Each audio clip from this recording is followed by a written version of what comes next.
ኤርትራ አሰብን በድርድር ለኢትዮጵያም ሳውዲ አረቢያም በሚስጥር ምን አደረገች? ኢትዮጵያና ኤርትራ ሁለት ሀገራት ቢሆኑም ጣፈንታቸው ግን የተሳሰረ ነው።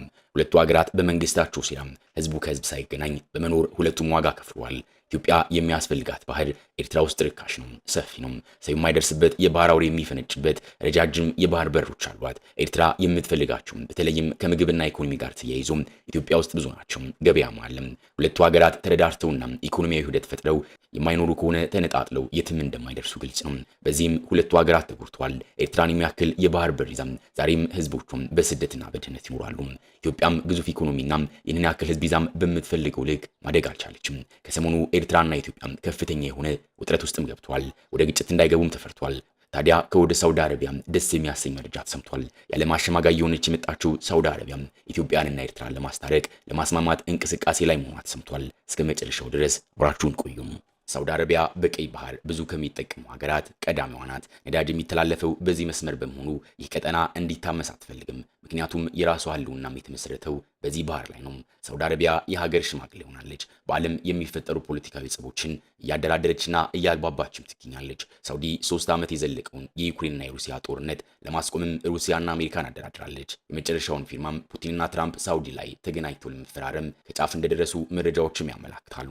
መካከለኛው ምስራቅ ላይ ለሚፈጠረው ማንኛውም ጸብ አስታራቂዋ ሳውዲ ሆናለች። ኤርትራና ኢትዮጵያም ከ6 ዓመት በፊት እርቅ ሲያወርዱም የሰላም ስምምነት የተፈራረሙትም ሳውዲ ጅዳ ላይ እንደነበረም ታሪክ ያወሳል። አዎ ሳውዲ አረቢያ ኢትዮጵያ ወደ ቀይ ባህር እንድትመጣም አትሻም። ይህም የራሷ ምክንያት አላት። ነገር ግን ሁለቱ ሀገራት ወደ ውጊያ ገብተው ይህ መስመር እንዲቋረጥ ደግሞ በፍጹም አትፈልግም። እናም አሁን ላይ እንደ መረጃ ምንጮች ሳውዲ አረቢያ ኢትዮጵያና ኤርትራን በጦርነት ልታሳኩት ወይም ልታስቀሩት የምትፈልጉትን ነገር እዚሁና ተነጋግራችሁ አሳኩም ብላለች። የሽምግልናው ሂደት ገና በዝርዝር አልወጣም፣ እንቅስቃሴ ላይ ያለ ነው። ይህም ለኢትዮጵያም ለኤርትራም ደስ የሚል መረጃ ነው። በድርድሩ ሁለቱም ጥያቄ ይኖራቸዋል ተብሎም ይታመናል። የኢትዮጵያ ጥያቄም አሰብ እንደሚሆን አያጠራጥርም። ኤርትራ አሰብን በለውጥ ወይም ደግሞ በሌላ አማራጭ ለኢትዮጵያ ክፍት ልታደርግም ትችላለች። አንዳንድ መረጃዎች እንደሚያመለክቱት ደግሞ ቀደም ብሎ ጀምሮ ኤርትራ ኢትዮጵያም አሰብን እንድትጠቀም ፍላጎት ነበራት። ይህ ፍላጎት ግን በኪራይ ወይም ደግሞ ሄደ ቢባል ኢትዮጵያን በነፃ እንድትጠቀም ማድረግ ነው። ኢትዮጵያ የፈለገችው ግን ዘላቂ ወይም የራሷ የሆነ ወደብ ነው። ኤርትራ ዘላቂ የባህር ግዛት ለኢትዮጵያ መስጠት ከምንም በላይ የሚጠቅማት ራሷን ነውና ጥሩ መካሪ ካገኘች ሊሆን የሚችልበት እድል ሩቅም አይደለም። ካልሆነ ግን ኢትዮጵያም ከባህር በር ርቃም ከዚህ በላይ ልትኖር አትችልም። ኢትዮጵያ ከቀይ ባህር እስከ 30 ኪሎ ሜትር ድረስ የምትቀርብበት አቅጣጫም አላት። ይህም በመኪናም የ1 ሰዓት ጉዞ እንደማለት ነው። ይህም አቅጣጫ በጅቡቲና በኤርትራ ድንበር በኩል ነው። ኢትዮጵያ እስከ ዛሬ የባህር በራታም የዘለቀችው በሁለት ምክንያት ነው። አንደኛውና ትልቁ ምክንያት በሀገር ውስጥ ያለው አለመረጋጋትና የጥላቻ እንዲሁም የዘር ፖለቲካ ነው። ይህም የዘር ፖለቲካ የባህር በሩን አጨብጭቦና ፈርሞ ይላክ ነው። አሰብን ለኤርትራ የሰጡት የኢትዮጵያ መሪዎች መሆናቸውን ማሰብ ደግሞ ዛሬ ላይ የሚዘገንን እውነት ነው። ዛሬ ኤርትራም ይህንን ስህተት መረዳት አለባት። ኢትዮጵያ የባህር በር እስካላገኘች ድረስ ሰላም ሊፈጠር እንደማይችል ኤርትራውያን ጭምር ሊያውቁትም ይገባል። ከ1000 ኪሎ ሜትር በላይ ከተለጠጠው የባህር በር በለውጥ አሊያም በአንዳች ሰጥቶ መቀበል ለኢትዮጵያ ከ100 ኪሎ ሜትር ያልበለጠ ቦታም በመስጠት ቀጠናውን እጅግ ሰላማዊ ማድረግ ይችላሉ። ለባህር በር ሲባል ድጋሚ ወደ ደም መፋሰስ መግባትም አያስፈልግም። ጦርነት በየትኛውም ሁኔታም መጨረሻ ላይ መምጣት ያለበት ነው። እነዚህ አንድ ነገር ግን ሁለት የሆኑም ተለያይተው የማይለያዩ ሀገራት በአጭር ታሪካቸው ብዙ ደም ተፋሰዋል። በመቶ ሺዎች ተላልቀዋል። በሰማዕታት እየማሉ ሐውልት እያቆሙ እንዲኖሩ የተፈረደባቸውም ይመስላል። ዛሬም ያላቸውን ከመከፋፈል ይልቅ አልሰጥም በሚል የግጭት ዜናም እየተሰራባቸው ነው። ከመተባበር ይልቅ መለያየት፣ በርን ከመክፈት ይልቅ መዝጋት፣ ያለን ሰጡም የሌለን ከመውሰድ ይልቅ የራስን ይዞ ሲቆምዙ መኖር አክሳሪ ነው። ሳውዲ አረቢያ መጀመሯም የተነገረው ውይይት ትልቅ እድል ነው።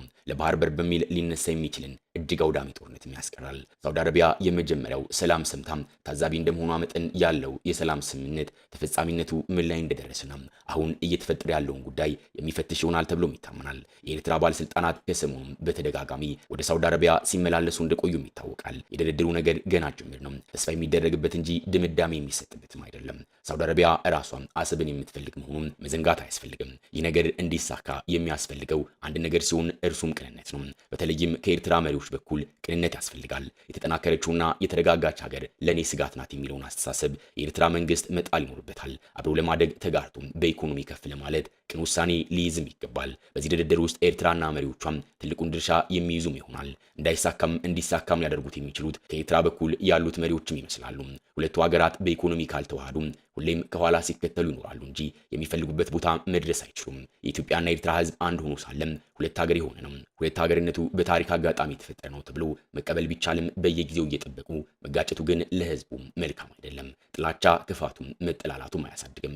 የአንደኛው መውደቅ ሌላኛውን አያነሳም። ሁለቱ ሀገራት አስገራሚ የተፈጥሮ ሀብት ወይም ሪሶርስ ያላቸው ናቸው። መተባበር ሀብታቸውን በጋራ መጠቀም ሲችሉ ለየራሳቸው ድንበር ፈጥረው ዛሬም ጉሮ ሽባ የሚል ጦርነት ዘፈን መልቀቅ አያሳድጋቸውም። ኤርትራ ኢትዮጵያም ባሰብ ብትጠቀም የምታገኘው እንጂ የምታጣው ጥቅም የለም። ኤርትራም የኢትዮጵያን ወንዞች ኤሌክትሪክና መሰል የምትፈልጋቸውን ነገሮች በቀላሉ ማግኘት እየቻለች ስለምን በር ተዘግቶ ይኖራል? ካልተበላ ካልተጠጣም እንጀራ ካልሆነም ካልጠቀመ ባህሩስ አለ መባሉም ምን ይፈይዳል? ኤርትራ ዛሬ ኃይል የምታመነጭበት ግድብ የላትም። በዚህም ዋና ከተማዋ አስመራ ጭምር ኃይል የምታገኘው በጀነሬተር ነው። ኢትዮጵያ ለጅቡቲም ለሱዳንና ለታንዛኒያም ለኬንያ ኃይል ትሰጣለች። ኤርትራም ይህንን ኃይል በቀላሉ ምናልባትም በነፃ ጭምር ማግኘት ትችላለች።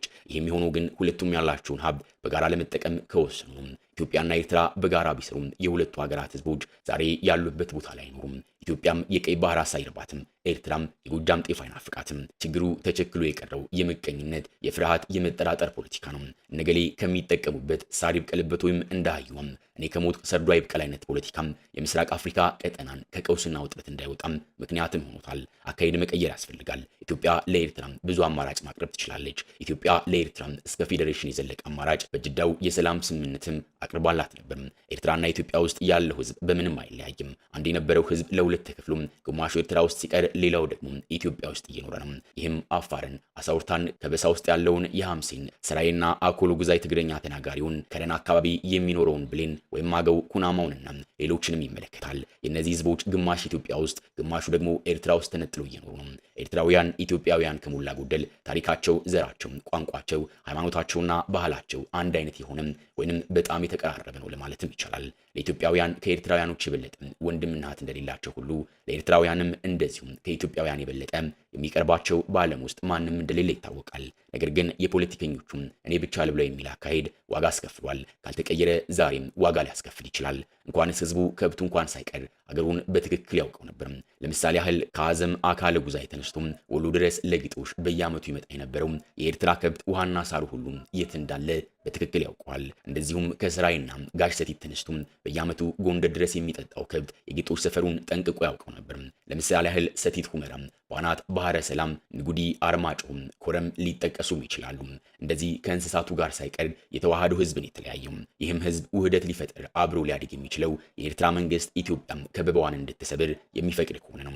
የኤርትራ መንግስት የኢትዮጵያን የባህር በር ጥያቄ በቀላሉ ሊያየውም አይገባም። በሰላም ተሞክሮ ካልተሳካም ቀስ በቀስ ጉዳዩ ወደ ኃይል አማራጭ ሊገባም ይችላል። ይህ እንዳይሆን ሳውዲም ምክንያት ልትሆን እየተንቀሳቀሰች ነው። ምርጫው የኤርትራ ነው። ሰላምን ወይም ጦርን በሰላም ቢያልቅ በድርድር አሰብ ወደ ኢትዮጵያ ብትሆን ኤርትራም በምትኩም ከኢትዮጵያ የሚሰጣትን ብትወስድ ቀጠናው ሰላም እንዲሞላበት ያደርጋል። ለኢትዮጵያም ለኤርትራ ህዝብም ሰላም እፎይ የሚሉበትን ጊዜ እየተመኘን ዝግጅታችንን አበቃን። በያላችሁበት መልካም ጊዜን ተመኘን።